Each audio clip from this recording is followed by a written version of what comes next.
And start recording. Okay. All right. So, John Paul, I've prepared a list of questions here. Like I said in my initial email to you, I first met, I guess, your brother at Midwest That's last right, year yeah. at the booth. And I was fascinated because I wasn't aware of any band programs in England. I went to graduate school at the University of Sheffield. Wow. And I went in my time there, I never really ran across any sort of groups like the one that you have. And so I was so happy to see that the spirit of like kind of instrumental music education among the youth is still going over there. It Um, certainly is in Brentwood. yeah, in Brentwood at least. So yeah, so tell me, how did the band begin? Well, it was in 1990, I was a teenager and I wanted to hang around, and my dad realised I shouldn't be hanging around street corners and getting up to mischief. So he enrolled me in the local Sea Cadets. I don't know if you have those types of things there. So it's a bit like Boy Scouts, but Navy type related, because he was a Sea Cadet when he was young. I'd been in there a couple of years or a year, and a new man took over that in charge. And he said one of the things he would like to do is start a marching band. In the traditionally they would use a drum and bugle type band. Hmm. My dad said, "Oh, he used to be in a Sea Cadet band," and next thing you know, he was running that. But being Sea Cadets, they have to multitask because they're involved in lots of different activities, and it progressed really well. Then in 1990, five of us said, "Why don't we go and do our own thing and see how much further we can push this band malarkey?" Because Dad wasn't a professional musician; he had only been involved with that small genre. But suddenly, when you like everything, when you look into it, everything is a big wide world, isn't it? And we started on our own in the October of 1990 with five of us. And he did a talk at a local school. 30 members came, and we started off by there. And our first public performance was in the March of '91 at the National Band Championships, and we was in the lowest class, but no one had ever seen us, and we won, and that was at the Royal Albert Hall. And from that point, it just exploded, really. And with the bugles, eventually we had, I think, 70 bugles at one point alone. And we just played as loud as we possibly could. Uh, and then over time, we realised in '93 that we'd really pushed that as far as could possibly go. So we then decided to go to become a wind band, fully chromatic. So we've always based ourselves on our military. In our country, there isn't much music in schools, only in our private schools, and then the private schools want to keep those. They're not interested in those people having hobbies outside of school. They just want to focus on getting perceived as what's good value for money from their parents or their students.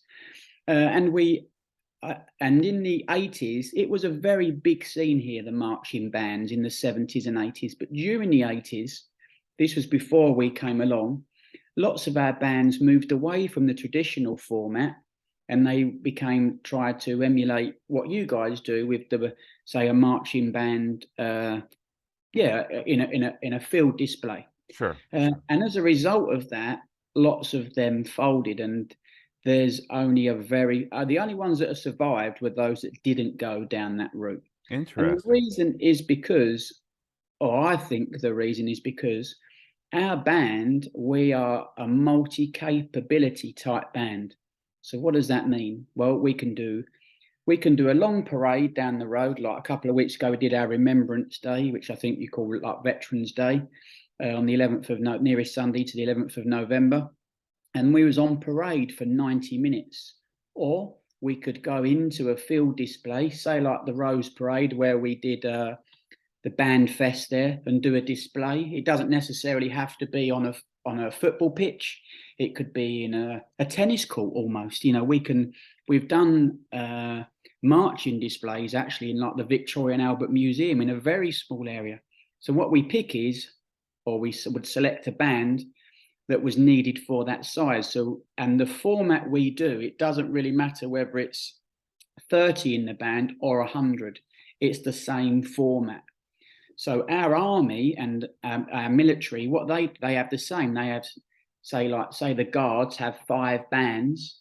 When they mass up, they actually all do the same thing as what they would do if it was just one of them, but it's in a larger scale. That's all. And yeah, I've lost my thought. I was going on that completely, but Well, yeah, let me ask you this. So you started out with just it was a drum and bugle type yeah, organization, just right? purely a drum and bugle and bell lyres or glockenspiels, Right. that type of And thing, because so they were could your carry the tune. bugles, because what I know about the activity in the United States is that there was an evolution of the way that the bugles were. You sort of had the rotary, we had no valves, and you had rotary valves, then piston. What were your bugles like? Were they keyed in G? No, there was a B flat bugle. So Okay. there, yeah, just a B flat bugle. And there was a lot of bands. There are still a couple like that, but we was quite unique on the scene because there was no music because it was all played by ear. Hmm. So there wasn't. We thought it was clever just put in, say, a top C in every so often. It wasn't musically, it wasn't really there, and there was just tunes, that had been passed down. So when we became chromatic, we do everything like our military would do. That's our benchmark, and it's I'm very proud of this fact that we have had lots go into the military, and it's not the done thing to go into the military No. here. It's not like you guys, you guys seem to have it. Wow, when it's been quite an education for me. I went to Texas and to Florida to the music conventions, and honestly, it's amazing. That sort of thing just doesn't happen here whatsoever at any level. Uh, but our military musicians is also, there's a lot of snobbery in the country with the arts sector, because if you was in an orchestra, they would really, as a professional musician, they would look almost down upon the military musicians. Mm. However, at the recent funeral of Her Majesty the Queen and His Royal Highness the Duke of Edinburgh, society was reminded of the importance of our military musicians and the great art they provide, and it is the fabric of our nation. And we had, in the Her Majesty's the Queen funeral, 5 former members taking part in their military bands. Now, Wow. we are just a little group, a little independent music charity that members pay £1 a week. Most members do not play a musical instrument when they join the band. We set them off on their musical path. Hmm. Some make it, it takes, so the moment they walk through the door, they're working towards getting their uniform. In theory, once they get their uniform, they could do any band gig. And that can take, if someone can play an instrument, I think it's happened in 3 months, or it can take 2 years.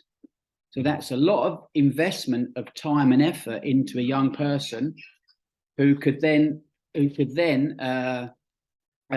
decide to leave at a moment's notice.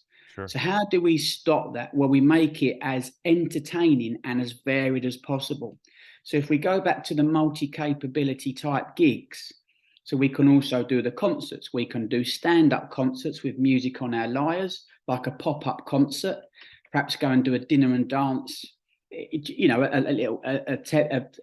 12, 15-minute gig, or we can do a big sit-down concert where there's concert music involved, and that, I think, has been the secret, because obviously once you can read music, you can play anything, can't you? Hmm. And it's keeping it fresh. It's, and the different genres, the whether it's big band, whether it's classical type pieces, whether it's modern day pieces.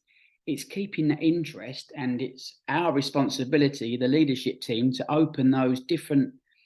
It's just a massive book, isn't it? Music, of what you can do. And when people, no one really says, I want to join a marching band. That's for us to go and promote ourselves. But lots of parents, I mean, post COVID, it has been the best group we have ever had join coming in post COVID. We lost a few of those members that were 16, that just didn't, they decided to blame everything on COVID. But the new people we had join going forward have been brilliant. And I think this is such a good time to Parents understand the importance and the benefits of teamwork, respect, discipline, and musicianship. Yeah. Well, I'd like to take a deep dive on some of the things that you just touched on.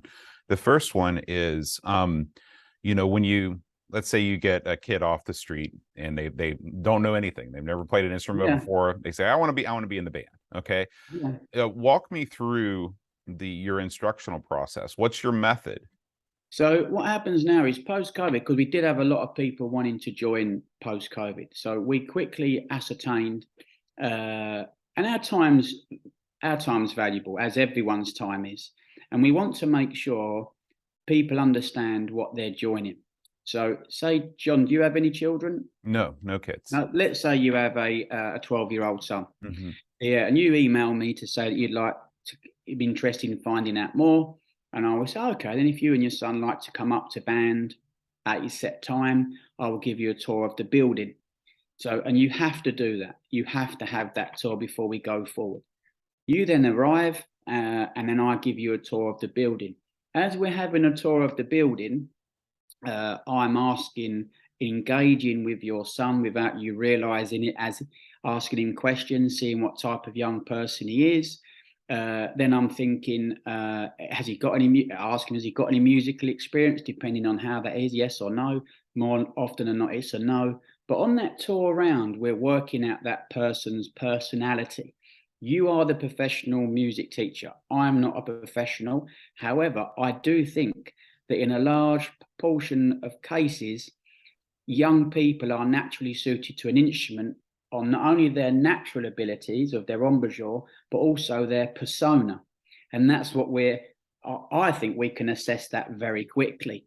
They don't have a choice on what they start on. We tell them Mm, what they will start on. okay. Now, if we had a look round and your son had a bit of a fire about, a bit of a fire, and okay, and he was quite a strong looking lad, we might say about starting off on the drums. If that's the case, he can come next week. If he or even stay that night. If he didn't have any musical experience, we would wait until we had, say, a group of 3 at least to start them off. Oh. And that would either be on woodwind or brass. Hmm. On woodwind, it's only the clarinet, and Mm. on a brass, it's a trumpet to start off with. Oh, What okay. we found is when there's a group of them starting, it then becomes almost a mini competition, doesn't it, Oh, within them, sure. as opposed to one person starting. With the brass, we then naturally see if we see if they're naturally suited to any instrument.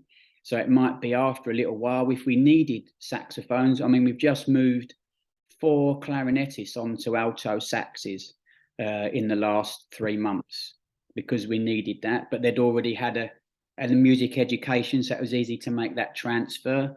And when they start off on a trumpet, they will then, if they, quite quickly you can tell that someone needs a bigger mouthpiece, then it's either a euphonium or the trombone.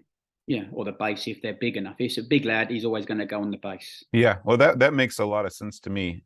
As a beginning band instructor, I know that Yeah, the clarinet and the trumpet are the two, basically the instruments that have the least amount of hurdles yeah, to kind of get on board and start going.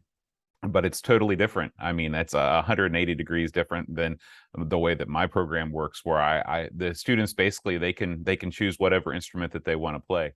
Well, we start out with trombone, trumpet, bells, clarinet, saxophone, flute. We got 6 basic instruments that they start out in 6th grade, and so it's interesting to me. So you start everybody on only 2, and in the band at any one time, how many sort of beginners that are still on those 2 instruments? Well, what percentage of the band does that make up?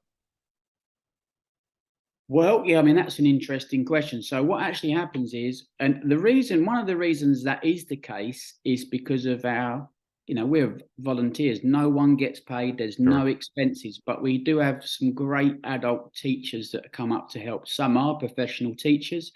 Others are people that were in the band a long time ago and pass things on. And one of the reasons we stick to either those 1 or 2 instruments is because of that aspect of time, Yeah. the instructional staff. So they will go through. We use a tune a day book. Do you know what a tune a Yeah, day I've book heard of is? that So before. yeah, we start off on that, and they're working towards completing that book. Or at some point, that person in charge will say that they can sit in within the band, and then they start to sit in for rehearsals. And then they're sitting next to a senior member who is then pointing to the music of where they are. And then in the next stage is, so for instance, next weekend we've got our Christmas concert weekender where we do 3 concerts over the weekend, and there will be some people that are wearing blazers, so they're musically adding to the band, but they're not quite ready on their uniform yet. I see. So it does take a long process. Uh, Last weekend we just gave 10 young people their uniforms, which is a big deal.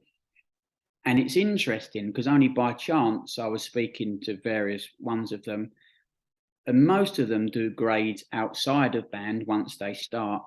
And it's really a grade 2 that they're then sitting in with the band and contributing properly from nothing, if that makes sense. I actually no, I don't understand what that means. So if you imagine, outside of band, there are grades that people can pay for and do themselves. Oh, this is like yeah, I've heard about this. I think that this is definitely not something we have in the US. So Oh, yeah. explain that a little bit. Yeah, I mean, it's something we don't get involved with. So and this is where we've benefited from, because there's no music in schools, or very limited music in schools. Those people that are having lessons just have a lesson and that's it. And Mhm. when you're having a lesson with a teacher, you're not necessarily having fun.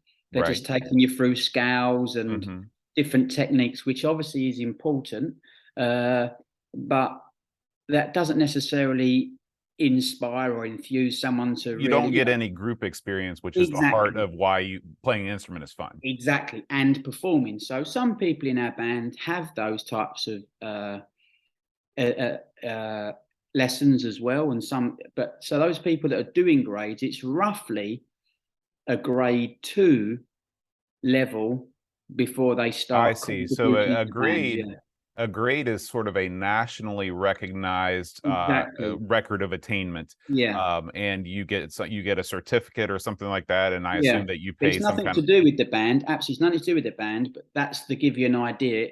We say it roughly takes us 2 years musically before we get any benefit from that person. okay. But it does vary from the individual. If someone wants, because they're sitting within the band relatively quickly or as quick as they can, they're then listening to the sounds because, as you know, this is a subjective art that we do, isn't it? Mhm. It's not like, say, soccer, where a goal technically is a goal. That is Right. what it's obvious. We don't. We're teaching young people or trying to infuse them, inspire some into something Mhm. that is so subjective, isn't it? Mhm. And it's such a big genre. That's what I think is so exciting when you're seeing young people. When you play a piece of music and you know you've done it right, or not. The problem is it's never right, is it? But it's always getting it as good as you realise Right. it, Oh, and that yeah. buzz and When that you realize that enthusiasm. the student has played it to the best of their ability is how I Yeah, and that is brilliant, and that's the teamwork aspect, isn't it? Those type of things. I mean, when I came to America, it is quite amazing. I don't think, in every teacher I spoke to was critical, saying there wasn't enough money in the system. But It's all relative. It's all yeah, it relative. is such a great. Sometimes it's, I think you're all missing a trick over there. In the nicest possible way. I couldn't work out that there didn't seem to be, say, like the marching bands on a field display. That's all they seem to be able to do. And the music isn't necessarily as high a quality as what it would be if you were sitting down in concert, where ours, that's exactly the sound sitting down we want to create when we're on the march. Well, And I think just to push back against that a little bit, yeah, go on. um, there are definitely some programs that are very, very strong marching programs, and competitive Mm, marching band is a huge, huge, huge deal in lots of areas in the country. That said, um, I don't know if you had a chance to listen to any of the bands play concert music, but a lot of the very highest quality marching programs have at their roots a even higher quality concert band program. And the concert band program feeds into the marching program. However, the marching program is the face of the organization. It is the thing that's on the most display, and it is the thing that is the most well funded for sure. Yeah. But would you say that musically, that's what I meant, musically, it would appear that the marching band, when they're playing their arrangements on a marching field, isn't the same type of arrangement as a concert band is it really? Oh, well, anytime that you add, maneuvers, and anytime you add physical movement to a piece of music, you're never going to be able to play as well moving as you are staying No. still. But John, that's where the difference in our styles is. So we would never dream of marching all spread out. We like the military idea of things, where if you're closer together as a unit, there's less. Well, there's more confidence built, isn't there? It's more less on the individual. So we concentrate on that, producing that bigger sound more, if that makes sense. So for instance, when we am I right in saying, so if you imagine every instrument in the band, say a trumpets, there's 3 parts for the trumpets, there's 3 parts for the trombones, 3 parts for the clarinets, 2 for the altos. They're all playing something different. When we've looked at, say, marching band arrangements, they've been less parts than that. That's what I meant. Where in a concert band, there's more parts, isn't there? Well, I sometimes. Oh, yeah, yeah. But Yeah, I think yeah, that you find what you want to find sometimes. I exactly. know, for example, the school that my middle school, the high school that my middle school feeds into, there are 3 parts on every instrument in their marching band. So Brilliant. I'm not Yeah. here to defend competitive No, no, marching no, band. no. Being different is good. Yeah, I think competitive marching band has been a detriment to the activity because of the amount of time that it requires. It forces students to choose between doing different after school activities in a way that if you had a traditional military style band that doesn't require as much rehearsal.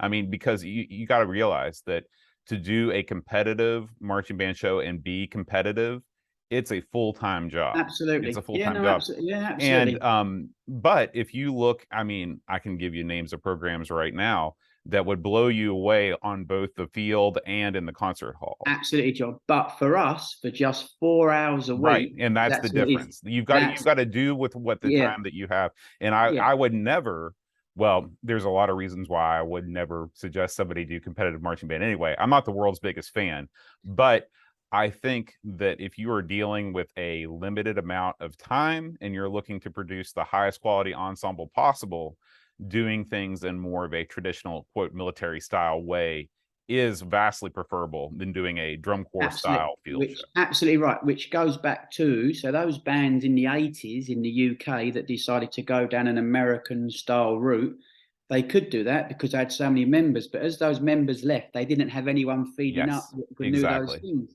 Hmm. And yeah, I mean, we come away from, there isn't very many competitions in the UK now of marching bands, but we come away from that many years ago. And the reason is exactly what you said. John, we're totally on the same wavelength. With it, you come consumed by, say, that 15-minute program, Hmm. and there's so many rules. Well, we can go and do anything we want to do. Why do we want to be say, yes, you're Yeah, the best at that? We can do it on a small arena, a big arena. We work towards each event, each gig, we tailor make it for that, which makes it more interesting, I absolutely. think. And for us, as in the leadership team, and also the younger members, because you're keeping them on their toes. Like, for instance, we go to seaside town, and we have a summer camp there. It's in a residential, there's dormitories and whatnot, and we all go there, and it's in something called Carnival Week, and we've done it for a number of years. But this year we went in Carnival Week, so we did the carnival. Now, we didn't play any marches there. We only played really upbeat stuff. We did it in fancy dress. We try to be as enthusiastic as we can. So it was something totally out of our young person's comfort zone of that type of performance, but they totally embraced it. Mm-hmm. Now, I believe that helped us overall, isn't it? Because nothing is ever wasted, and it kept them on their toes, if that makes sense. Yeah, the whole idea of everything is working towards a performance is the most powerful motivating factor I think there is. Yeah, and what I couldn't understand, say, and there is in America, what appears to me is the appreciation of live music is on a totally higher level than what we have in the UK from the public side of I things. blame the rave scene myself. Well, yeah. You guys, you guys have got, if we came marching down our high street, not really many people would stop. They just would carry on walking and say what an inconvenience it was. I believe that if we marched down your local high street, everyone would just stop and embrace it. It's funny. We're talking, for people that are listening to this after the fact, we're talking the day after Thanksgiving here in the United States, Oh, and of course. So I haven't mentioned that, have I? I hope you had a good day. I did. It was fantastic. And but one of the high points of Thanksgiving Day in this country is watching the Macy's Thanksgiving Day Parade. Yeah. And this is probably the biggest showcase of high school and collegiate marching bands in the country. I mean, this is the day that they get the stage. Is there anything that is sort of on that same level from a national perspective in the UK, where bands like yours are highlighted on national television? No. No. So the only time that is the case is that's why I refer back to the funerals of the Duke of Edinburgh and the Queen, is because that then highlighted it, for the military side of things. Mm-hmm. We have our Festival of Remembrance, but I mean, say like with the FA Cup final, the football final, they'd have a military band on there playing the national anthem, marching around before, but it's never spoken about. Or when it's almost embarrassing for me when I come to America and I see the way you say thank you for your service to all your armed. That doesn't happen here. It is really something unique and something that is. Yeah, it's extremely proud to I think, wow, it's woof. And I've actually started saying it to our own people, so we don't know it. I don't want to get into the politics side of it, but if we was perhaps a certain demographic in the city centres, that type of things featured more on the news. Because we're a traditional format, it perhaps isn't. It's not, no. So the only time, so for instance, say Remembrance Day last weekend, there was thousands of people in our local town, and you hear afterwards, people actually think we are a military band. They don't even realise that they've got a band. It's the social media for us as a business, not as a big, because we're not a business, but that's been massive for us. Media. I mean, ever since I found out about your group, I've been following your page, and you do such an excellent job of promoting it through that and making it seem like an organization that people want to join. It is. Well, and in fairness, it's not lying. Hopefully, Joe, my brother, when the London Band Week, that's type of a splinter of trying to get marching bands back in the public eye. That's the goal of that. But quite a few years ago, I was watching a TV program, and it was, I think it was called "Have I Got a New?" No, whatever it was. It was where they have something in front of them, and they have to tell the people have to guess what is in front of them. And one of them was the Dagenham Girl Pipers. Now, I don't know if you've ever heard of the Dagenham Girl Pipers. Have you, out of interest or not? No, but this was on national TV. Now, I know the Dagenham Girl Pipers wasn't going post 95, but how cool was that was mentioned? And people say, what do you want for our band? I want it to be that everyone in this country has heard of the Imperial Band or Brentwood, some association. And that's where, and I think I think bizarrely, we're known more internationally than we are nationally, which is sad, but it does come down to, and I love our country. I do think ours is the best country in the world, but educationally, with regards to the arts, we're quite backward. Mm. So there's not that appreciation as there is in America when I come there. It's and as a that's what I couldn't really get when I spoke to, like, for instance, you could easily get a fanfare team going out of your band, couldn't you? And Mhm. go and start doing the odd fanfares before Sure. Masonic Lodge dinners and things. Uh, that I know on the East Coast, they've got all these cruise ships, all the Navy ships. You suddenly start going to play cruise ships off, Yeah. not every week, but occasionally. That's money coming in. And so a member only pays £1 a week. And it roughly costs £10,000 a year to keep our front door open with all the expenses, i.e., the fire alarms, the smoke alarms, checking this, checking that, the uniforms. It all costs. But doing those gigs is something to work towards, and we get paid for it, not individually, but it goes back into the band funds. Sure. Can you explain how a typical rehearsal might run? Yeah, so it does vary with regards to what we've got coming up. But on average, the band will sit down, the corps of drums will go off and do their practicing on their drum pads. Newbies will be going off doing their learning. And then that's for the first hour, first 55 minutes. We then have a 10-minute break. Now, we then, in the second half, would probably march, because then those newbies that are learning, they can jump in as well when we're going through bits and pieces like that. Because that's the good thing about our marching, is that it's all follow me leader stuff, Sure.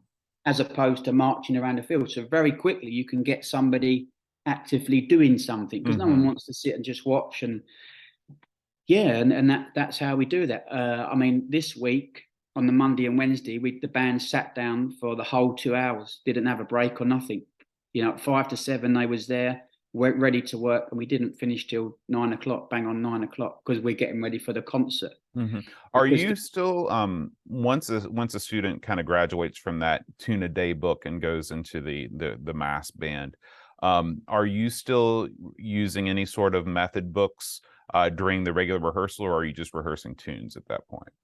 Yeah, no. So very good question, John. You obviously have thought about this, how you've Well, asked. It's very detailed this is here. my career, so Yeah, yeah, I suppose it is. So once again, we are volunteers, and it depends who we have there, and not only because we don't have people leave, we lose most of our people to university. Mhm, That's mhm. where that goes. So no one's asked to leave at a certain age So to you perhaps. can't age out.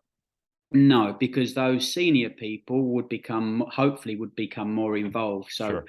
it may be that, for instance, say on Wednesday we was going to rehearse a piece, and one of our professional music teachers, who is a trumpet player, said, "Oh, can I just take the first trumpets? I just want to go through X." Now, so no, we wouldn't use methodology from a book, but it'd only be people's personal, because he would Mhm. be, I assume, would have taken them through just taking solos, just doing Right.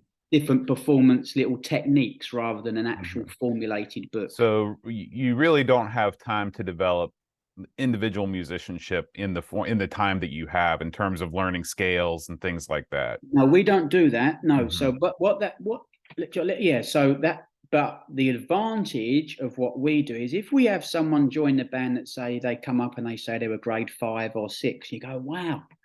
And they're there more often than not, you can see they are petrified about sitting within the band, even though there's no test, there's no expectation on them. They look petrified, and they may sit in, and more often than not, let's say 50-50, they might not come back. Sure. Why do they not come back? I think it's because of the sight reading, because Mhm. they think they're a grade 5 or 6 and therefore going to be quite good, and they've been told they're good because they're a grade 5 or 6. Mhm. It does sort of put this sort of false Yeah, mantle on you. Yeah. yeah, and the sight reading that we do, it's insane, really. Mhm. But young people are like sponges, aren't they? Mhm. They just soak it all up, and Mhm. imitating the person next to you.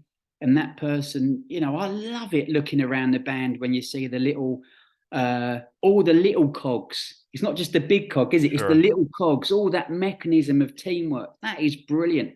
how I describe it to people is that everyone is on a different rung of the ladder in the band. And then that's subsectioned out those ladders into every section.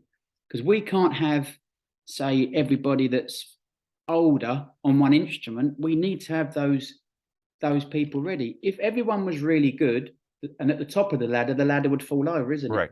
You want Right. it to be steady. And Hmm. that for us was the problem with the COVID being shut for a year effectively. We knew we had to have it. I mean, we've got 100 people playing this next weekend in the concerts, 100 people. There was 80 people sitting on our stage on Wednesday, and I said, if you're 14 and under, would you stand up? And 3/4 of them stood up. Wow. Now that Wow. is a very exciting thing because they're not there yet with experience on things, but they're getting there really Yeah. quick Yeah. You because want to have the core of your program being that age group. yeah, and performance, you don't get experience until you do the performance, do you? So Hmm. we had, and I'll tell you this, we had a gig.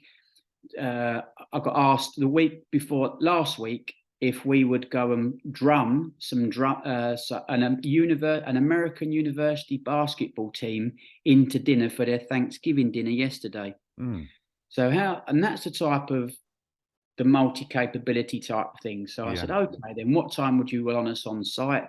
What time can we leave? Exactly what do you want us to do? He said, just play for 2 minutes, just marching them in. Okay, what's your budget for that? Because that's how we operate.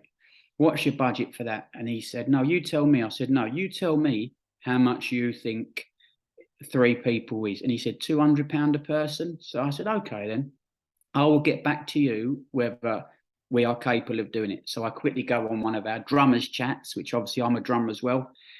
And I said, is there 3 people available for that? And I've only got 4 that were capable and 3 of them was. And I said, I would give you £150 each for doing it. We don't normally do this, but because it was a bit different. And then I went back to the guy and said, yeah, we could do it, but the transport would cost X. And he paid us £750. Mm. So the 3 people got 150, one kid's mum got 150, and we had £150 profit left over for the band. Now that's not every type of gig, but that's how it works for the thing. Now, the reason I'm saying that is there is another 6 drummers, but they're not ready yet to Sure. do that type of gig. And that's, you have to think on your feet really. But they're all happy, those other 3, because they've got money for 2 minutes work, haven't they? You know, one of the biggest challenges that I've had to overcome, and it's still a work everybody wants to play the drums. Every kid wants to play the drums. And do you ever have somebody that, you know, just wants to kind of, they say, I want to join the band because I want to play the drums. How do you deal with, you know, you can't have a band with 96 drummers in it? No, but no, but if yeah, no, I would depending on the actual numbers. So, for instance, so I had, if someone wanted to do that, I would let them do it. That's where you got it better than us because they have. When most people come to our band, they've got no idea what they're joining. In fairness, it's only their mum saying you need to do this. Hmm. But in your line of work, everyone knows exactly what it That's is, don't true. they? That's true. It's a But different thing. we had a lad. I got an email from a lad or his mum. He was a grade 2 a drummer, grade 2 drummer. He was only 9, but he was 10 in February, and he wants to learn a trumpet. So I said, okay, then. So let's have a tour first. So I had a tour. Generally, it is 10 is the minimum age. Hmm. If Hmm. someone's got musical experience, of course we're on that. They don't realise it's an interview, but on that walk around, I am interviewing to see what type of young person they are. He immediately come across as a very confident young man in a nice sense, you know, not an arrogant sense. Hmm. Oh, I Hmm. like you straight away. And as it happens, we don't want any more. I didn't tell him this, but we didn't want any more trumpets. What we do have, what we are short of, is French horns. Now, he's obviously got some musical capability because he's can read a bit of music. He wants to give something a blow. So yeah, I talked him into playing a French horn. That's And fantastic. yeah, he's great. I guess it's so different because, you know, every year I get 50 to 60 people join the band, you know, my band. Wow, 50 And to 60 yeah, join. and so, you know, Wow, we have on a normal year, we have about 120 in just 6th, 7th, and 8th grade. So 11, 12, and wow, 13-year-olds. wow. Um, And so I've got to think about instrumentation just in a different way. Yeah. But it's what works for you, isn't it? I Yeah, know, going back to that ladder scenario, it's the same for you. You just haven't perhaps acknowledged it in that way. But you need to have not every instrument, the different, not just 1 year group on it. You need to have every year group on it, absolutely, don't you? absolutely. So I have to sometimes, adjust instrumentation. Even though I told you kids can play whatever they want. Sometimes I'll steer kids in a certain Exactly. way because I'll That's what notice our job is. we only have 3 flutes and we've got 27 saxophones. We need to. Yeah. But do you just have alto saxophones out of interest? Do you get them on the tenors? In sixth grade, everybody starts on alto. And then about midway through the year, in fact, our Christmas concert is in a couple weeks, and then we'll have about a month before we're on break. And that's when I start introducing the other instruments. I call them like the step up instruments. So Yeah, it's like exactly. Yeah. if you're real good at alto and you have an interest in playing tenor or bari, hey, try it out. See what you think. Same thing. Yeah. We moved trombones or trumpets to tuba, French horn. And then by the end of the sixth grade, we kind of have our regular band instrumentation where we can play Brilliant. pretty much anything. So what would be, how do you think you could move? Because when you said to me that you didn't, I mean, that seems to be incredible. You could have 100 people in your band, you have 50, at least 50 a year wanting to join it. What is it that you're looking to do then, John? What is it that you would like? What's your next level as such as a band?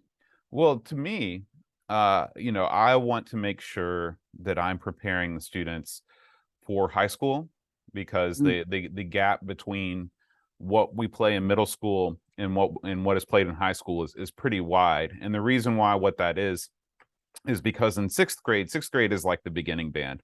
And then seventh and eighth grade band play together as a unit, even though they rehearse separately. And that's sort of like the advanced band. But I can only push the eighth grade so far. I can only push that advanced band so far because half of the members have only been playing for a year. yeah. And so I, over the years, this is my 10th year in this Wow. position.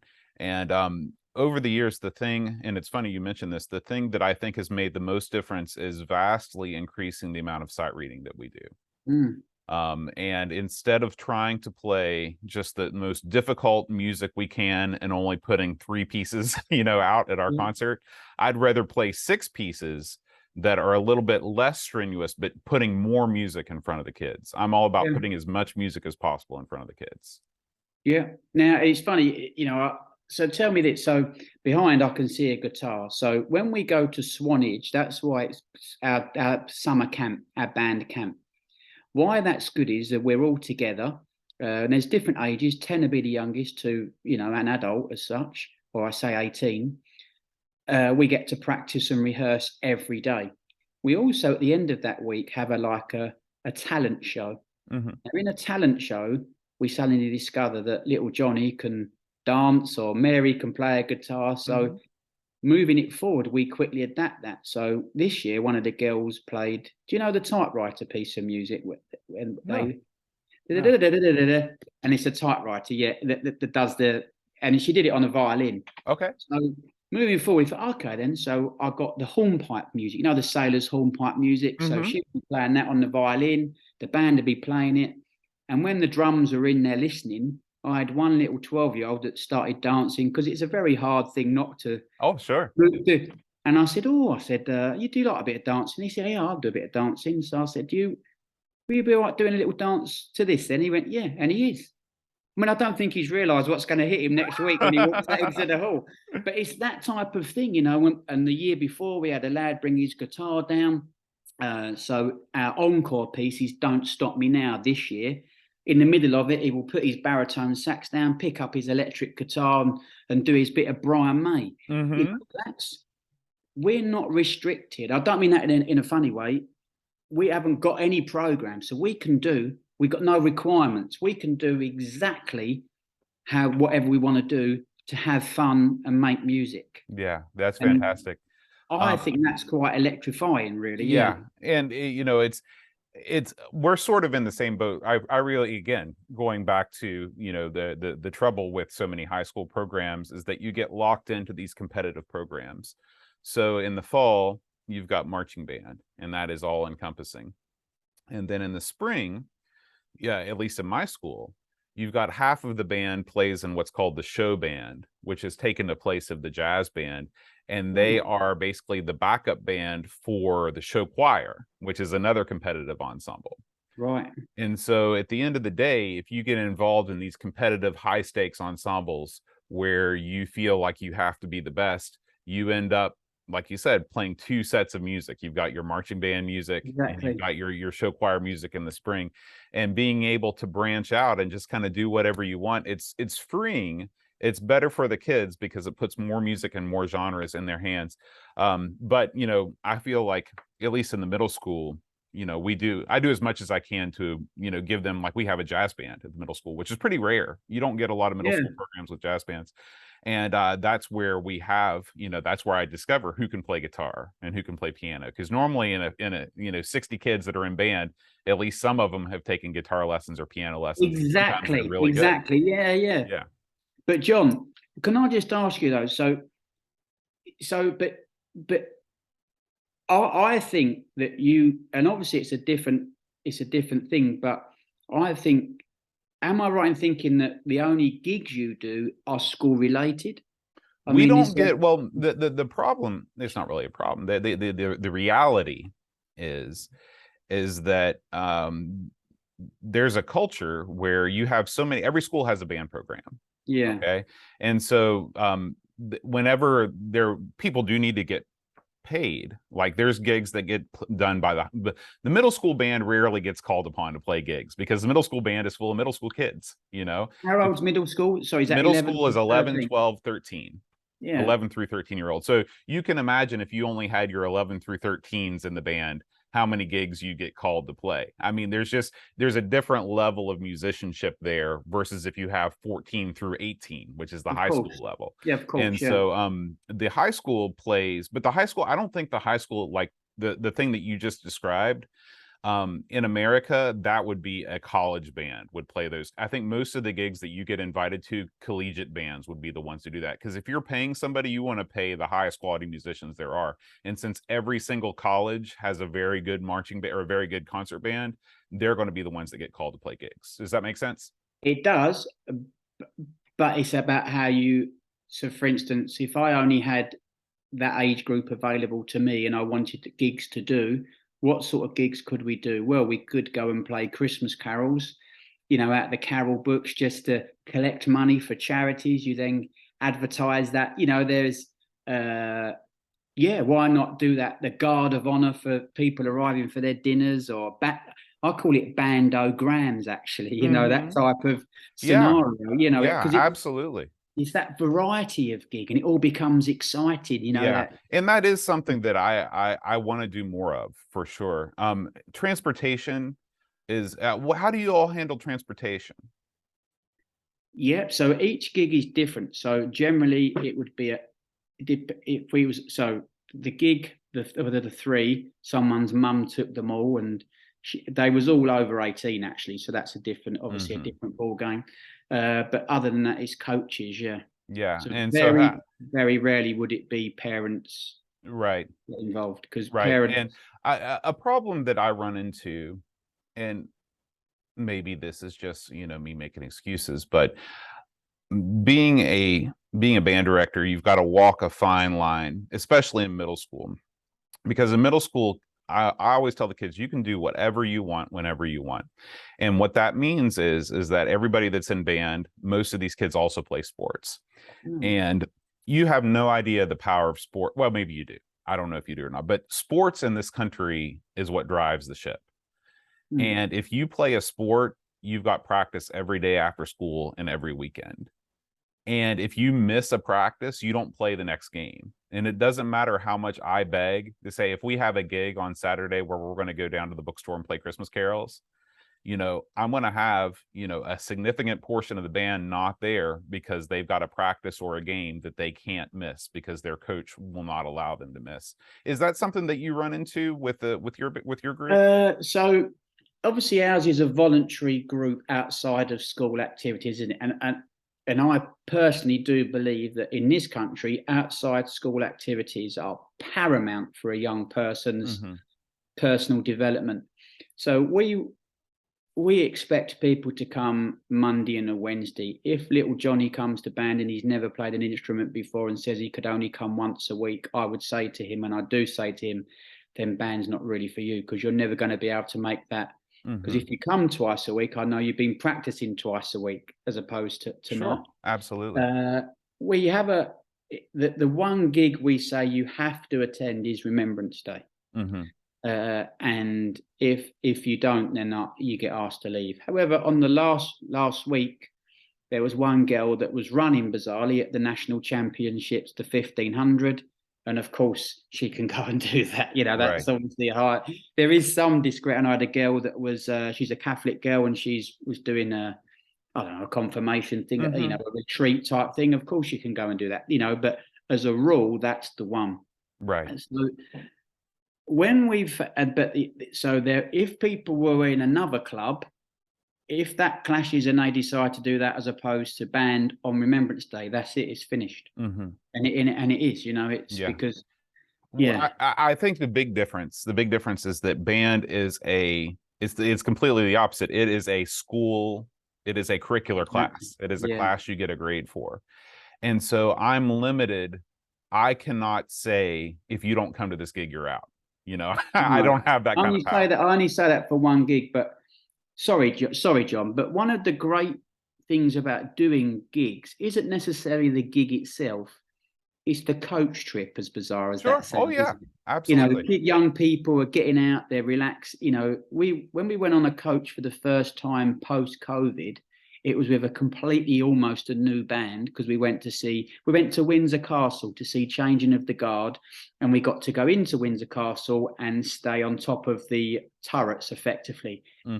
Even I was impressed with it, how it, you know, we had proper VIP access, and we sat on the coach and everybody just sat there with their seatbelt on looking forward. It totally threw me and since then, 2 years later, they have become more relaxed. I don't expect, they're not running around on the coach, but it's more of they know how to relax. And that excitement of being on we could just go, so around London is the M25.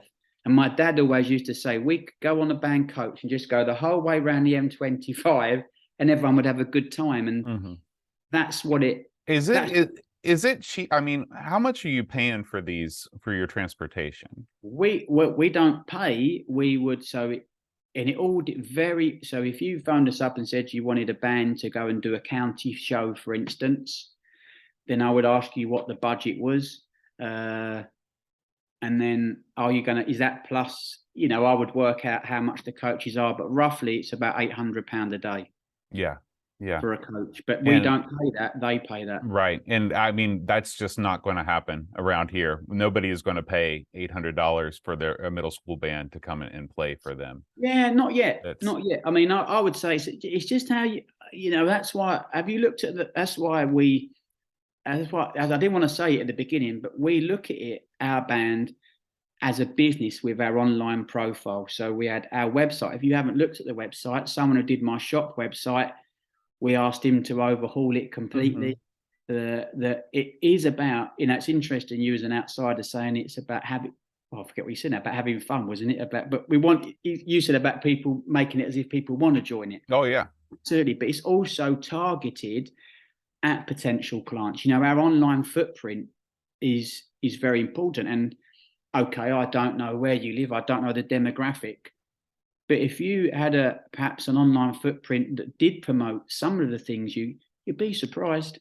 Because that age group that you've got, it's about society helping that age group. Right. I think the way that I feel about it is that we use our jazz band sort of in the way that you use your full band, because the jazz band does gig. We do go and we play a lot of gig and play things like that. It's you know, I live in West Virginia, and West Virginia is a very rural place. There's not a ton of performance opportunities, but the biggest thing is that, you know, if you've got, you know, I've got 65 in my 7th and 8th grade band right now. It's difficult to find a place that could even house 65 musicians while other things are going on. But with when we had the jazz band's only got 20, and it's, they're a really high caliber musician, and we do go and we play different things, and we do play different places. Now, maybe I should, maybe again, maybe I'm making excuses. Maybe I need to seek out these opportunities, because obviously you have, how, when you take the band out, what's your typical numbers when you're playing at a function? It depends. Very, very rarely would I select a band. So this year I haven't selected a band once, because it's an open door and everybody experiencing it. So when you play a gig, like, what was the last gig that you played? Just what's the last gig you played? Remembrance Day. Okay, and that was an outdoor thing? Yeah, that's an outdoor. That's 90 minutes, yeah, on parade. So yeah. What about when you play indoor gigs, and people are, obviously paying you to come and perform? What kind of venue can hold a band of your size? As it happens, we haven't done any indoor gigs like you've just said. So indoor gigs, not marching wise, the only indoor gigs we've done this year have been concerts. So as you was talking, I was thinking, we're quite lucky with our facilities. We've got I think it's 450 square meters, which is, when we have army bands visit us, they cannot believe the facilities that we've got. But it's probably similar to the sort of facilities you've got. But because of our hall, we can produce our own events, can't we? Yeah. So when we have, in the spring, we do a concert that'll either be by ourselves or with an army band. Why would we do it with an army band? Well, the idea is that they're experiencing playing and performing next to a professional musician, because it doesn't matter how much you tell Johnny, no, play the trumpet like this, play the trumpet like that, unless he sits next to someone and hears that, he doesn't know what that trumpet's capable of, does he? Right. That's the experience. And then it doesn't matter. So we would rehearse some of those pieces, but even if they wasn't tip top, us playing with the professional band means that they then up their game to that. So it's a great benefit. Or we do it by ourselves, and we do our Christmas concert. So we have 2 concerts a year. In the summer, and when we're marching, whichever, it makes no difference. So I'm just trying to think, other than, we don't do that many gigs, John.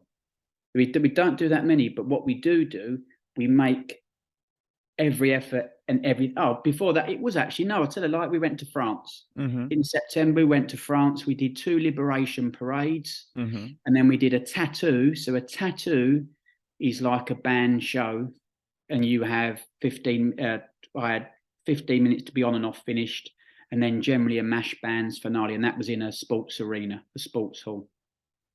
I want to ask you about clarinet lyres, because mine break all the time. How do you, I'm guessing the pictures that I've seen, everybody's playing with a lyre, right? Everybody's got the music in front of them. So do you have that issue? I know this is out of left field. No, but it's bizarre, because a girl, so that's one of the things they have to buy themselves. So do you supply it, or do they buy it? My kids buy everything. Oh, well, yeah. So the lyre part, generally they would buy. We supply the instruments, and no. So it's actually the ring is in the middle of the clarinet, not at the end of the clarinet. Yeah. They're the same all over the world. I was just wondering if you have any tips on. I think maybe my kids are just a little bit too rough with them. I think that's what it is. Yeah, I mean, so out of interest, John, do they use that for the marching band? So in middle school, we don't move and play at the same time, because we're still learning how to play. And so in middle school, when we use lyres, we're on the bleachers in the football or basketball stands, and that allows us to sit that way, because you can't put a music stand on bleachers; it doesn't work. No. So that would be like a static concert, that format, you could go and do a bandogram anywhere, couldn't you? You could go and line up like that outside any arena as people were walking in, for instance. You've got that already. You just haven't realized that. You're right. But why not march?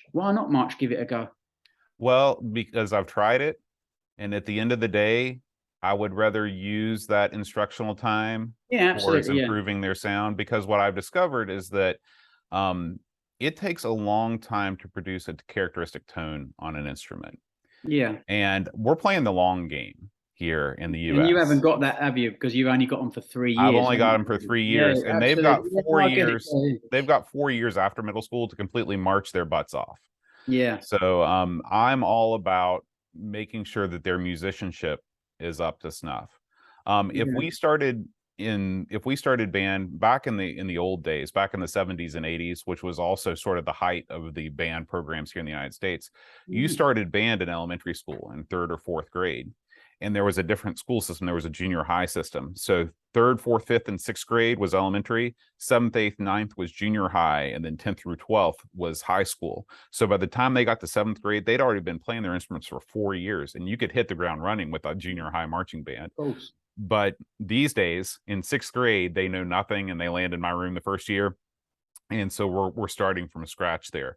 By the time that they're in eighth grade, my eighth graders could definitely move and play at the same time, but not my seventh graders. And since my seventh and eighth graders perform as a unit, Yeah. you kind of have to split the difference. Of course, but that if you think of when you say, and I'm just purely out of interest, when you say about marching, would you dream of forming up like say the U.S. Marine Corps, or are you talking about marching all over a field when you're Well, practicing marching? part of the issue is that, like, say we wanted to do, well, okay, there are two big issues because I've thought, Yeah, yeah, yeah, unsurprisingly, I've thought about all this a lot. So the first issue is that because band, if the minute that you start moving, you introduce a whole lot of additional paperwork and headaches and school required physicals and all these all things. right, wow, And I don't want to have to deal with that for no, mate, marching you're in right, two yeah, parades a year. The other thing and the bigger thing is percussion, because I've got lots of little guys and little girls in my band. And even, when I first started, I was like, yeah, we're going to do parades and stuff. And I bought all of these. Pearl makes these little drums. They're called like competition class drums. But even those, the kids couldn't wear them for more than a half an hour at a time because they're only like 3'6". They're just too yeah. small. And what am I going to do in a parade with 15 kids that have nothing to do because they can't wear percussion? And so No, those are I the get two that, big John. Yeah, issues. I get that. So, yeah. So, for instance, our age that you've got, they would mostly be on the cymbals. It's only so Right. that although it's the Yeah. cymbals. And that's great when you have a Yeah, drum line backing up the cymbals yeah, when but it's they only are cymbals. learning up. Yeah. So we don't very rarely put the drums. They're still when we're practicing, they are learning the drumstick. So in Hmm. theory, when they are big enough, and then funny enough, after Christmas, we'll probably try a couple of them out to see if they can. Hmm. It will. What I would say to that is even the piccolo is the heaviest instrument in the world if you're not used to it, aren't they? Really, but yeah, Yeah. yeah, yeah, it's very absolutely. I think the paperwork alone. I mean, it's we have the same issues, but because none of us get paid, that therefore means we are exempt from some of those Yeah. types of Yeah. which There are makes it advantages to having a program like yours, for sure. definitely. But do you have a couple more minutes? I've got a I couple have, more yeah. questions Let me for you. just shut that door if that Okay. sounds that better. Yeah, that's better, isn't it? Yeah. Um, Can you explain, you've mentioned this a couple times, but can you explain exactly how you earn a uniform? Yeah, well, that's not written down anywhere. Okay. So it's when I think, and I've got loads of people asking me at the moment exactly that. But it's whether we think you would be able to, when we went on a band gig, could you do the whole thing? I.e., So can it's your completely at the director's discretion. yeah, and it's not in my interest to hold people off. Sure. We want because it's tomorrow's band. That's why we don't pick a band because we have to have those young people doing it. Oh yeah. If I picked a band that was really good, it would be really good, but we have to have the young ones in it because Absolutely. they have to get the experience. And can they march? Can they? Are they the ones where there's lyre pads falling on the floor? How are they? Do their parents? I do tell parents off. We don't allow parents to carry instrument cases in and out. Little Johnny's got to carry his own. Hmm. Hmm. Yeah, so it's not just the marching; it's how they conduct themselves as well. Are they ready? I mean, in fairness, I have got one 9-year-old in uniform at the moment. It's not a it's not an age thing at all. It's whether you can do that. Oh yeah. And it's yeah, and it is a big. We've created that aura about it, if that makes sense. So Sure. that's how Absolutely. you want it to be. And there's a big clap when it can happen anytime. So there's 10 that have gone into uniform the week after Remembrance Day in preparation for next weekend. But subconsciously, I know our next marching gig isn't until possibly May next year. So there was on the fringes, one or two of them, but I'm confident by the time May comes round, and that's a bit of, I call it kidology. I have to manage young people. So sometimes, depending on the time of year or the gig that was coming up, it could be their one year. Yeah. Yeah. Okay. Well, that makes that's totally But the right it's way to go, John, I think. it's £1,000 a uniform. Now the kid doesn't pay that. The kid will only pay, or his parents will pay. He or she will pay £40 non-refundable deposit. Hmm. But it's £1,000, and we also have blazers. So, for instance, if we was going to, we've done, obviously you have the police as well. Police have you know what a passing out parade is? So at the end of their training, they will have some kind of formality, a parade. We've done a couple of those for the Metropolitan Police. Or if we was going to the army barracks, we wouldn't go in our band uniform. The band uniform is only for parade. And we couldn't turn up in what I'm wearing, but you have to wear a shirt and tie and blazer. Mm. We've got blazers as well that we would have. When we went to, say, like when we went to Canada, it was going to be very hot there. We'd have polo shirts for that, purple polo shirts. When we went to Russia, we knew it was going to be cold, so we got purple hoodies, So Hmm. we have a traveling kit as well, because it's all discussed to the band before, but you only get one chance to make a first impression, don't you? Everything's explained, everything's rehearsed. Hmm. So say like last weekend, Remembrance Day, 90 minutes. That's a long time to play and stand around for and march. Oh yeah. And no one Absolutely. did talk.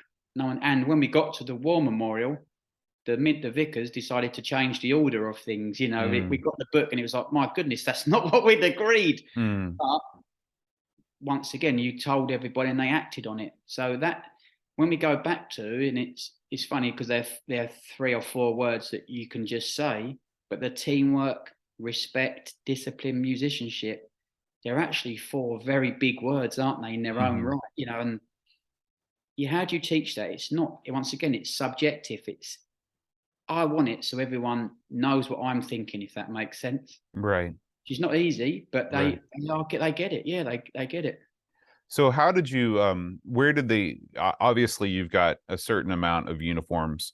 Did you just purchase these over the years whenever you got extra Yeah, money, you just put it into a new yeah, uniform? that's exactly it. So yeah, so we have the same tailors that the army will have. They charge the army £1,500 for a tunic that we have, and we pay £380.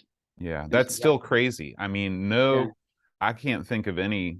I mean, I think that, high school uniforms here, maybe on the high side, I don't know, 500, £1,000 per yeah. uniform. The helmet's £250. Yeah, it's Yeah. exactly the same. Yeah. Yeah. But that's the argument, isn't it? So it's not. So very rarely would we do something that it costs us. We wouldn't do that. But everything. Yeah, funny enough, we did the Queen's Patron Lunch. You can see it on YouTube, and we got asked to do that for her. It was a tea party down the Mall, and they wanted a big band. Great, we'll all be involved with that. Yeah, great. You can only play music from the 80s. Right, okay. So we had big discussions. We worked about it. Then the week before, they said, no, we don't want you to bring 80 people, because there was 80 people in the band. We only want you to select 30 people, and we don't want you in uniform. So actually, we was going to say no thanks, but our band president, he piped up and said, I think you need to do it, JP. You don't want to pull out of this. This is quite a big gig. But I understand it about the uniform. So I said, okay, then we did select a band and we did wear our uniforms. And it was agreed they would pay the coach for us to go there. And it was actually harder for me to take the band to that gig in London for the Queen than it was to go to Russia, to Moscow for the Mm, paperwork. You know, the mm, security was ridiculous. mm. And actually, they didn't pay the coach. And my dad, that's the difference, you know, between us. We haven't got no. He phoned up the Queen's uh, grandson, so that's Princess Anne's son, and told him he had to pay the money, and if he didn't, what would happen? And within 20 minutes, he paid the money. This is 2 weeks old. But that's Peter Phillips. That's his name, Peter Phillips. Yeah, you know, if it's agreed, it's agreed. You know, that's it. And then you find out afterwards he made lots of money. You know, but it's everything is agreed. And you know, say they're coaches. You know, we've got the same coach company that we use, but we get a very favourable rate on that. And there's times, obviously, it's a bit of, if you asked us to do a gig and you said you'd only pay the coach and it was only perhaps a small donation, I might ask the coach company to give me a bigger invoice, but then he would keep that extra money on credit, you know, No. Okay. things like that. I know that's a bit of wheeling and dealing, but it's not me getting the money. It Sure. goes, Right. it's all, but it's, you know, it's those sort of relate. We're all the time trying to make money because we Well, have, when you're a volunteer organization, yeah, that you've got to do things like that because yeah. Well, it's not, you know, it's not, it's only, yeah, it's ducking and diving, isn't it? It's yeah, been, well, I think what an Essex boy should be like, yeah. yeah. But yeah, it's that type of. But so that's how we've got the money to do those. And we don't do any grants actually. You know, there is funding available, but we don't fortunately need to do that. You Hmm. know, because we make, so this weekend we should clear £10,000. This with the free or next weekend with the free concerts. You know, Hmm.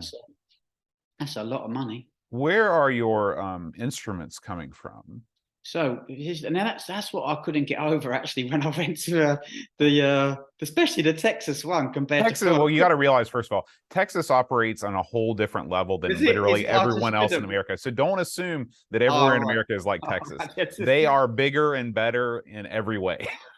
yeah, yeah. So sorry, that's my light that's come on. I've got an indoor garden, an indoor Oh, that's greenhouse, no and problem. that's just come on the timer.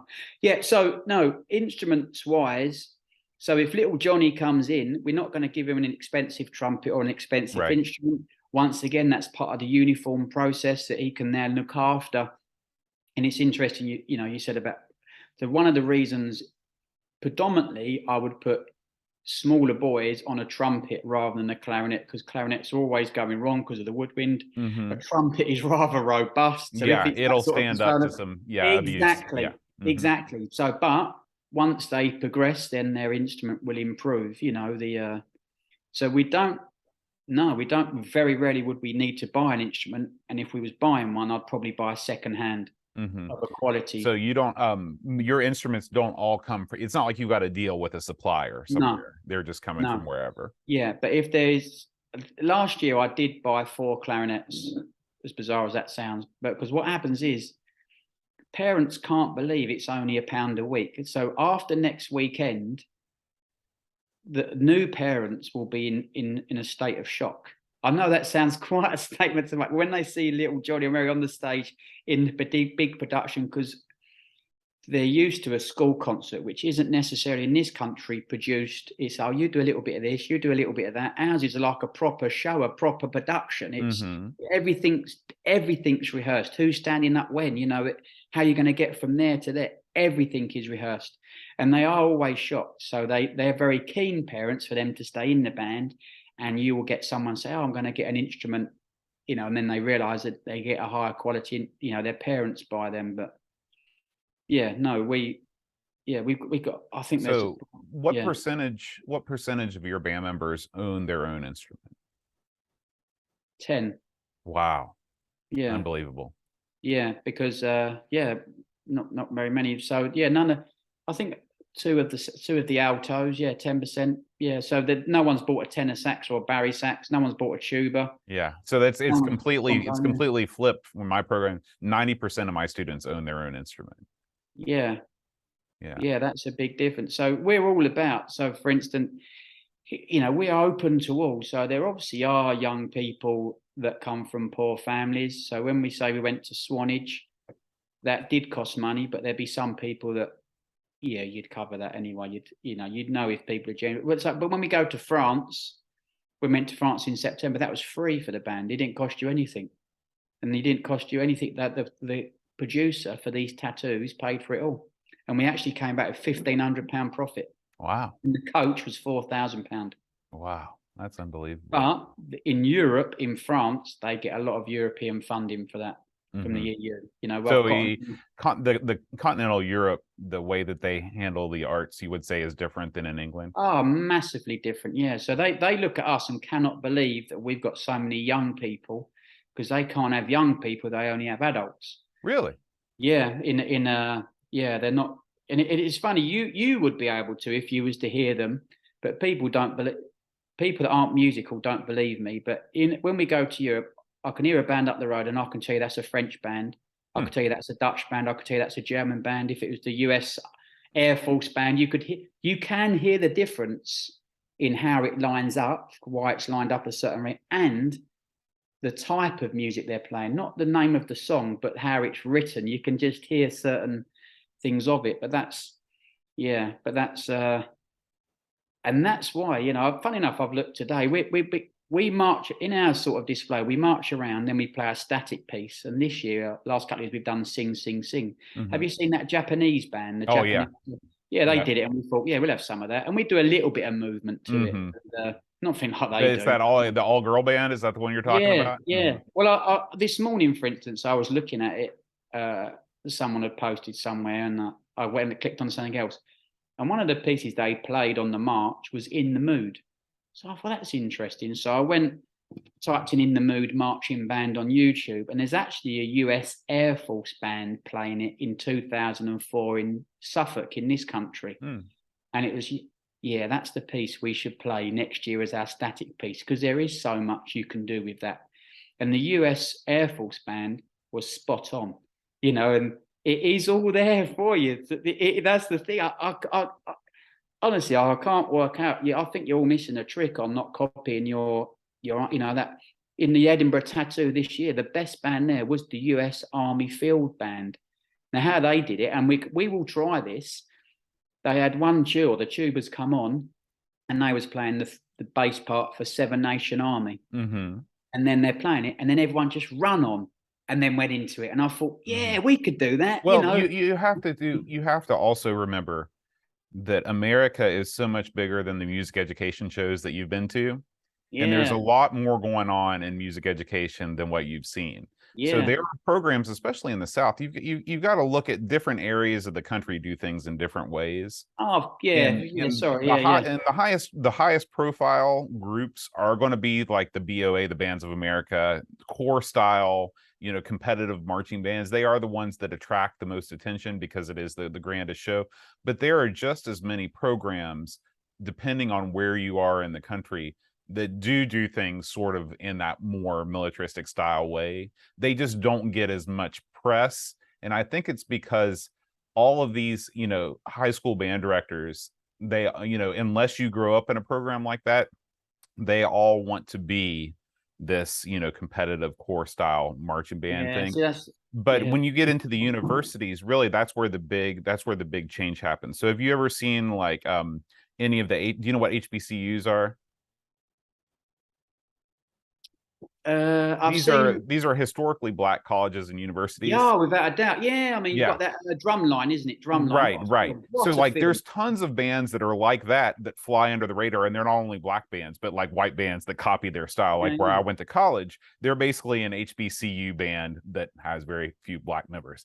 And so like there's so much more to the American music ed scene that you don't see if you only go to the big music ed shows. Yeah. So you're wondering probably like, well, how do you get from there to there? Like, where does the field band get all their? And it's because once you get out of the high school thing and you go into university, again, it's different because band is a lifelong thing in this country. So you grow up and you're in middle school band, then you're in high school band, then you're in college, and then you join the military and you're in a military band. Like so many of my friends, their whole life has just been a succession of one band after another, and they're all completely different styles because their directors change and their styles change. So at the end of the day, if you go through band all the way through college, most of the time you'll be exposed to tons and tons of different musical styles and marching styles. And to support what you've just said, my surmising of the average American is that willingness with enthusiasm and energy to embrace everything they do. Yeah, And yeah, whatever you said to your guys and girls, I'd like us to have a do this, they would just do it because right.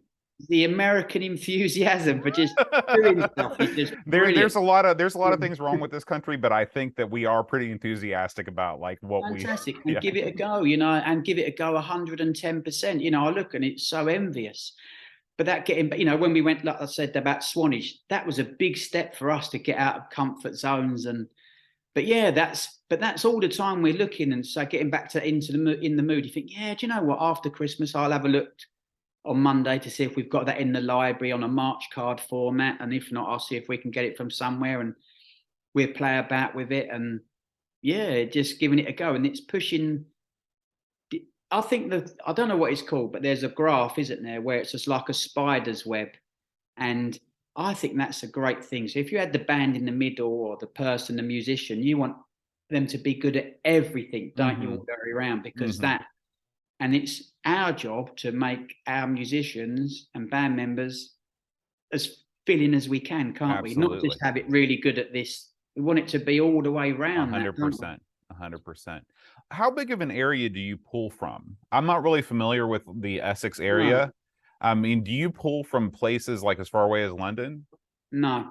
So everybody, there are one or two that aren't, but most people will live within a 20-minute drive. Yeah, That's unbelievable. yeah, we're within a 20-minute. Well, yeah, because you think you were expecting it to be wider than Yeah, that. because like there's people that drive further than that just to come to like our little community band practice. No, it's just 20 minutes. Yeah, there is one or two that live. One might be live 45 Now, minutes. is that because there are other bands like your band that No, they would bizarrely, there is within 10 miles from where we are, two good, very similar bands to us, but different. But no, we think we just have what we're doing as such. We just have fun with the right. I mean, whole thing of it. do you think it's because obviously you've got this huge online presence and people know about you. I mean, it just seems like if I was a parent and I had a kid that wanted to be in a group like this, I would drive 40 minutes twice a week to have them check it Yeah. out. Is it a different mentality about driving distance or In fairness, John, it is quite a 20-minute drive can be a pain in the bum drive. really? It's not. It is. Yeah. We're a very squash country, so it's not like 20 minutes on a straight road. Mm-hmm. It's a hard. It could be a hard drive, but yeah, it just is. Yeah, we don't. Yeah, we don't need any. I mean, when we came back from COVID, we did actively recruit because we knew we did lose 22 members to university in those following years, and it was like, oh my goodness, I know it was such a good band before COVID. As in for the experience, everyone on those ladders. But no, we're definitely back. Yeah, Mm-hmm. yeah. And I think it's. I think that when there's an energy, when that snowball is going, Mm-hmm. or that wave, you've got to try and ride that wave as best you can, haven't you, really? And keep Yeah. that energy, enthusiasm and going. And I call it, I know it's a bit rude, but it's the shit sandwich, isn't it? At the end of band, we always get together and what's the point of saying anything bad? We know, what's wrong, if your band could have improved, what's wrong. Sure. Do you just flip? I think it's better to just mention that, but then really focus on the positive stuff and keep Mm-hmm. that energy going. Oh Not yeah. because I'm not frightened of tackling issues, but if you concentrate more on those positivity, the negative stuff will just be absorbed into it, won't it? Absolutely. I mean, I could not agree more. I could not agree more because I run my program the exact same way. Yeah, and Exact that same way. and all credit to you, John. For reaching out. There's obviously no one else has, but you have. You've reached out and you've gone, okay, then let's try and figure this all out. As I did when I went to America. Yeah, of course, there's lots of. It's a big place, but when I go to, I like speaking to people. I went over to Northern Ireland a couple of years ago, and there, my name is John Paul, and when I went there, the person I met over there said, "Don't introduce yourself as John Paul." I said, "Why is that?" He said, "Well, you're a Catholic, aren't you?" I went, "Well, I'm not, but what's that got to do with it?" Because it's obviously a Right. Protestant thing, Yeah, but right. it's not because I'm into that whatsoever. But the band scene over there for adult, I mean, there's obviously religious connotations to it, but why not go and educate myself? Yeah, I've got no absolutely. worries about doing that. Or going to the Netherlands, actually, to me, is the best band for adults. See, I They would try. love to do what you do. I would love to get and talk to all these people. How do you make these is it just from when you travel, you make these connections with different people? Yeah, and same as what you do, just reach what you've done, just reaching out and trying to educate yourself. And yeah, I mean, people are quite interested and intrigued to see it. What in Northern Ireland, it was a guy did a podcast actually, and he asked if I could. I got asked to go on his podcast during lockdown, and then he come to London. I said, "I'll come to band one night," and he did, and yeah, and I've been over to there, and yeah, I mean, would I? We did get asked to go to Londonderry. This was before I looked into the scene over there, but I would never take my band to Belfast, Northern Ireland, never. So explain why. In our band, there's every type of person, every type of person. In Northern Ireland, every type of person would be an issue for some things, and Oh, that's so even now in 2022, yeah, there's absolutely. still It's totally bonkers, but I wow. found that interesting and intriguing because Yeah, it's something of I know course. nothing about, and why not? Why not go and investigate that? I Right? mean, they got a tremendous marching band scene. They got probably more marching bands than as a percentage than you have in America. Wow. It's absolutely insane. They got Unbelievable. drum and flute bands, Hmm. accordion bands. It's insane. But all they do is just do these parades where they bash their drums as loud as. I mean, I saw a parade and it had 60 bands in it, and I could put on one hand how many were all right. The rest were Yeah. terrible, Yeah. because it's about bashing the drum as loud as Right. you can to antagonize the Catholics. You're Yeah. going, what Yeah. are you doing? Surely you got, but That's unbelievable to me that this is still a thing, you know? yeah, absolutely. I found that interesting. I Yeah. was quite intrigued to go and see it, and I have had uh, not simple conversations, but light conversations with people trying to suss it all out because I can't understand it. I find it insane and here in our band, it's always, safety is paramount. If Sure. I've signed many contracts, but if we turn up somewhere and I felt uncomfortable, not a problem, just back on the coach and away Right. we go. There's Right. nothing, the safety and so if you phoned me up and said about doing the band gig, would it be of interest to the band first of all is the most biggest question. And if it is, then and I'll make that decision, then we look into it, don't we? Because it Hmm. has to be of interest to the band. The ones that say that this week, those three that went, yeah, with a load of American university basketball team. There are going to be some big people there. It's in a trendy part of London, in the East Hmm. London, in Brick Lane. Yeah, Hmm. it's a bit different. It's not something you're doing every week, but why not do it? We go to one gig we do at the Hurlingham Club in London. That's our best paid gig, and that's because our military used to do it. But what's happened now? The military, in days gone past, the military, if you paid a military band to come and play in your garden, you would pay them and they would keep the money. And at the end of the year, they would divvy that amount of money between their band members. Hmm. Now you can't do that. If you wanted an army band in your garden, you would have to pay the army itself, and it would roughly be the wages of every person. So Oh, what they've done is price themselves out yeah. of the market. Yeah, That's great absolutely. for us. We can Yeah. now jump in on that act with one or two things, and we play. We do a beating retreat, so that's where you do a bit of marching, and in the middle you do the ceremonies, and they lower the flag, that type of thing, and then that's 20 minutes, and we plus our coach expenses get £2,500 for that one. But that's the most, and that is in a private members club where the Royals are members. Mm. Even if me and you might have won the lottery, I don't know. But even if we was £100 million in the bank Could with never lottery, get in there. no, because it's all about that thing. But but it's about me pitching that right, isn't it? Yeah. Yeah, that's awesome. I got one Yeah. more question for you. Oh, go on. So, Britain has this grand tradition of brass bands. and there's Yeah, still some of the, some of the best brass band literature that's, has been written for these bands. yeah. When you decided to go beyond bugles and open it up to be a, a chromatic band, why did you go the full band route rather than the brass band route? That's a very good question. And with hindsight, would we have done that again? I don't know. I think we might have had a kid in the band that played the clarinet, as simple as that at the time, and we just went down that route. Hmm. It's interesting. The army now do have brass bands. My sister and her husband were brass band people. That's how they met. He now lives down here, and he's one of our conductors.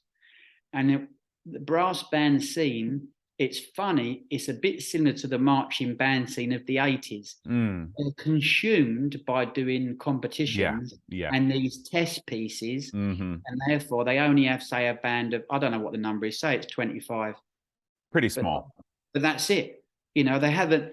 It's a massive genre they could have. Hmm. They stick it to that, and they don't. I don't think. I think they're missing a trick, because they should be able to market themselves so easy. They could be doing fanfares and popping up all over the place, doing things Hmm. that the people in it or running it are happy to do this, to do how they're doing it, aren't they? But we Yeah. we we don't. We just do what we want to do. But what you said about competitions is, we're of exactly the same mindset. It's good to a certain thing, but and who really cares if someone says you're better than us? Right. If I want criticism of the band, or to not criticism, but for it to be critiqued, I I know what's wrong with my band or how it can be improved. You know what could be improved in your band. Hmm. If we went and spent a day with a professional, as in the army or the Royal Marines, that would be it. We would say, "Can you address X, Y, and Z?" And they would do it. Yeah. We don't Yeah, need you to don't go. have to go to a big competition No, to we get discover what's people wrong in. with your band, Yeah, yeah. absolutely. And more so for us. So it's interesting. I mean, it might be because they're of my age group, but it looks like we're going to go to the Royal Marines in February, half term, for a day out. Looks like next October we'll be going to the Colchester Army Band, and we have, because they've realised it's different. See, obviously in America, you said people naturally go into the military. In here, they're suffering because no one's doing school music. Mm, There's yeah, no one learning music at yeah, school. It's gone. yeah. Where they've realised, a unique group such as us, it's in their interest to come and do it. I mean, we've got two that are hoping to join the Royal Marines this year, and they will be, because they're perfect for what they want. Mhm, Well, suddenly we're only a small, we're an independent youth charity mhm. that is suddenly, we got quite a lot of kudos really in that Yeah, type of, not that we shout about that. but I mean, you're exactly right. I mean, you are the best recruiting tool that the military bands Exactly. have. Yeah, and those that have gone in more often than not win these prizes, because they know exactly what they're doing already, don't they? Mhm. It's not hard, is it? But they've got all that experience. I mean, funny enough, one girl joined the Royal Marines when the inspecting officer came round, and he said, "Oh, are you looking forward to doing X, Y, and Z?" And she has been all over the world with our band. It Mm. was, but that's all part of the travel, all part of the fun. It's all part of that. It's what we're getting now is second generation people in the band. If they're bringing their kids back, and that's brilliant, because it's only when you leave the band, that unique club that we've got with music, where you could be hanging around with a 10-year-old or a 16, 17, 18-year-old, that massive difference. But age doesn't really come into it. It's about your band family, isn't it? And it Mhm. is a band family. You would like to think, and obviously I do discuss it, that if little Johnny was coming up to your bigger school and you see him, you say hello to him, isn't it? Right, You look right, after him. right. That's what you want to be, that network. And our alumni is now getting quite good actually on different things, and we can now draw on that as well when we want to. Mhm. And Not that's, for I mean, keeps, yeah. that's a huge reason why people continue from middle school to high school, is that they know as soon as they get into high school, they're automatic, in the high school band, they've got 100 other kids that are going to be their friend. Absolutely right. Mhm. Absolutely. And yeah, so yeah, how do I see us progressing, us ourselves? Is really just continue. It's next year actually, because I was so pleased getting back to how many young people we've got. It's just going to suddenly go, woof, and it's for me to keep that energy and enthusiasm right with the right type of gigs. Yeah, yeah. Yeah. Well, do you have any questions about my program or anything before? John, I've really enjoyed speaking to you, and I've got to say, I think you've asked some really good questions, and you obviously haven't just said, "Oh yeah, I'm going to chat to John Paul." You've obviously thought about it, and I thank you for taking an interest in what we just do in England, as in Essex, in Brentwood, and I really hope it's as some help. I haven't spoken too much or waffled on, and you've understood my accent, and you go away, and even if you just took, you don't have to take anything, but if you take one thing away and it helps you, then fantastic, isn't it? Itself. Absolutely, and I'm going to share this with my other colleagues in the county, because they are also very interested in hearing about how you're able to produce this group on a volunteer basis, rehearsing only Yeah. twice a week. But I know you said it's the same, but you have got such a great music program, isn't it? It is the I've traveled quite a lot, and I've never seen music education like it is in the States there. And I know you said the States is a big place, but you did say it's a great big field. That's fantastic, because the Mhm. benefit of learning music is just it's complements so many other things. The Americans, you've got that sussed. Unfortunately for here, we haven't. We've got to educate our powers to be, really. But if you ever come to England, John, it would be an absolute pleasure to show you around and what Well, we do. I'm going to be I plan to spend about a month in the UK in July. Right. And I've been looking for a place to kind of make my home base. I'm going to get an Airbnb somewhere. I do a podcast. Do you know about the Amiga computer? Have you ever heard of that before? I haven't, no. Okay, well, it was a computer that was made in the United States, but it was a pretty big deal in the UK. And I've got some people that I want to see that are listeners of the podcast and some other things. And so I'm going to be spending about a month, and I might make my home in nearby you somewhere. And Yeah, so we're on the Liverpool Street line. So if you was in London, if you could get round to Liverpool Street, and likewise, the first weekend in July is the London Band Week. oh, well, there you So go. yeah, and on that first weekend, we've got, is it the Pride of the Southland? Is that right? Would that be a university college band? I don't Yeah, know. they're from Tennessee. Yeah, Okay. 300 of them coming. There's what you described as funny enough, it's a community band from Florida that is a black community band. Hmm. They're coming, and we've got some good things. So if you're about that first weekend in July, it would be a very good weekend. Yeah. Absolutely. Well, I would love to. I would love to see that, and I would love to come to one of your rehearsals. And just Absolutely. That would be obvious, and you never know if we should have the Hurlingham Club gig as well next year. And if we do, then I'll get you on that. You can come on a band coach with us and oh, go all and right. see where all the hoity-toities, what they do of an evening. Yeah, it's where the Princess Diana used to play tennis, and where William and Kate's Georgia, I don't know the other one's name. That's where they play tennis. It's all very, very, very posh there. So Wow. Well, I wouldn't miss that for yeah, yeah, yeah, that sounds yes, fantastic. Well, we will keep in touch, John yeah. Paul, Thanks, John. and I hope you have a wonderful rest of your day. Yeah, and happy Thanksgiving for yesterday. And yeah, all the best for the rest of the year. Back to work Monday. Back to work Monday. Brilliant. Living the dream. Yeah.